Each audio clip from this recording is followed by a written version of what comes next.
আমার এই গাড়িটা আমার মায়ে কিনে দিছে, তো এই গাড়িটা আমার রক্তের লগে মিশন নিয়ে আমি যদি কই গাড়ি খাড়া ব্রেক ছাড়াও গাড়ি খাড়া যাইব। আমি যত যাত্রী নিছি আমার বেশি ছাড়া কম দেয়নি। যখন আমি অর্ধেক পথে যাই অনেকের আমি পাও গুজিরাইকে আমি কই যাবেন বড় ভাই বা কাকা কইলে কাকা বা ছোট ভাই বললে ছোট ভাই, তো গুজিরাইকে আমি তাদের উঠে আমি যাতে পাও নাই হে না দে অর্ধেক পথ নিয়ে আমি কই যে আমার তো অর্ধেক নাই পাও, কয় কি করেন আস্তে আস্তে চালাই না। আমি কই না আস্তে আস্তেই যাবো, আল্লাহ তালার ফেরেস্তায় আমাদের সাহায্য করবো, 5 মিনিট পরে যাবো সুস্থ মতন যাবো, এই আল্লাহর দরবারে আমাকে চাওয়া। আমি রাইড শেয়ার করেন জীবিকা নির্ভর করার জন্য ওই হোন্ডা দিয়ে আস্তে আস্তে ভাড়াটা নিই, আস্তে আস্তে আল্লাহ তালার ফেরেস্তা দিয়ে আমার দয়া করে আল্লাহ সাহায্য করে এই আস্তে আস্তে। এটা আমি এরশাদের আমলেই আমি হোন্ডা চালান শিখছি।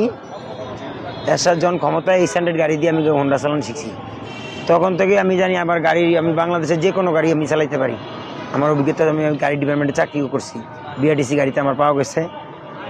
আস্তে আস্তে এটা নিয়ে এটা আমার মাই কিনে দিছে গাড়িটা, হ্যাঁ আজ 8 বছর এটা দিয়ে। এর আগে অন্য গাড়ি দিয়ে রাইড শেয়ার করতাম, কিন্তু এই গাড়িটা দিয়ে আমি 8 বছর যে রাইড শেয়ার করি। আমার পরিবারের 5 জন, 2 মেয়ে 1 ছেলে, আমার স্ত্রী আর আমি। এই 500-700-1000 টাকা অনেক কষ্ট হয়ে যায়, 500 হইলে আমি যাই। তা মনে করে যে দ্বিধাবোধ মনে করে তাদেরকে আমি নেই না। হেরা যদি কয় 1 লাখ টাকাও দিই আমি এ করে নেই না, কারণ আমার একটা আঙ্গুলের দাম কোটি কোটি টাকা। হ্যাঁ এমনি আবুল তো মন হাট ভালো না, আরও যদি হেরে লই আমার আরও উল্টা রিয়েকশন হইব, এই জন্য আমি এদের নেই না। কি বলে তারা, কি বলে কয় আমি যাম না, আমি কেন আলহামদুলিল্লাহ আসসালামু আলাইকুম, আপনি যাওয়ান লাগবো না, আপনি ভালো গাড়ি দিয়ে দেন, আরো ভালো ভালো গাড়ি আছে হ্যাঁ করে নিয়ে যান, কোনো সমস্যা নেই।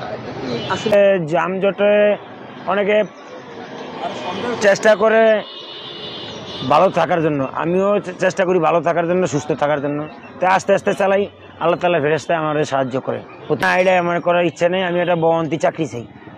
আমি যদি 18 কোটি মানুষ আছে, যদি একটা বয় আমার 5টা সন্তান, ছেলে মেয়ে 3 ছেলে মেয়ে, 2 মেয়ে 1 ছেলে, আমার স্ত্রী সহ আমরা 5 জন, আমি একটা বহন্তি চাকরি চাই যাতে আমরা 2 ডাইল ভাত খায়া মুসলমান হিসাবে দুনিয়াতে যাইতে পারি। একজন প্রতিবন্ধী হইয়া আমি যদি কাজ করিয়া খাইতে চাই, যারা অসুস্থ, যারা বেরোরে গাড়ি ভিক্ষা করে, এলো নবীজির আইনে, আল্লাহর আইনে, কোরআনের আইনে এরা নিষিদ্ধ বা হাত পাতা মহাপাপ। আমরা সুস্থ থাকতে হাত পাত পেলে এটা আল্লাহ তাআলা বলছে, কোরআনে আইছে মহাপাপ। আমি তাবলিগ জামাতে গেছি, তো এই জন্য আমি সুস্থ, আর আমি এমন একজন ব্যক্তির সন্তান, আমি হাত পাত, আমার যদি 2টা পাও নাই বা 2টা হাত নাই, আমি ভিক্ষা করতে পারবো না। আমি এমন একজন ব্যক্তির সন্তান, আমি না খেয়ে মরিয়া যেতে পারবো, কিন্তু ভিক্ষা করার সম্ভব হবো না, বা হাত পাতটা সম্ভব হবো না। এমন অর্থ নাই আমার যে কিছু করবো বা একটা ব্যবসা বাণিজ্য করবো, আমি এইটা দিয়ে কোনো রকম চলি।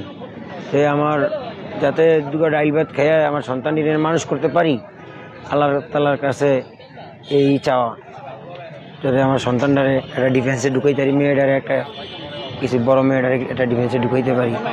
হ্যাঁ 2 ডাইল ভাত খেয়ে মানুষের মতন মানুষ করে যাইতে, দুনিয়াতে যাইতে পারি, এই চাওয়া পাওয়া আল্লাহর দরবারে। হ্যাঁ আর কিছুই না।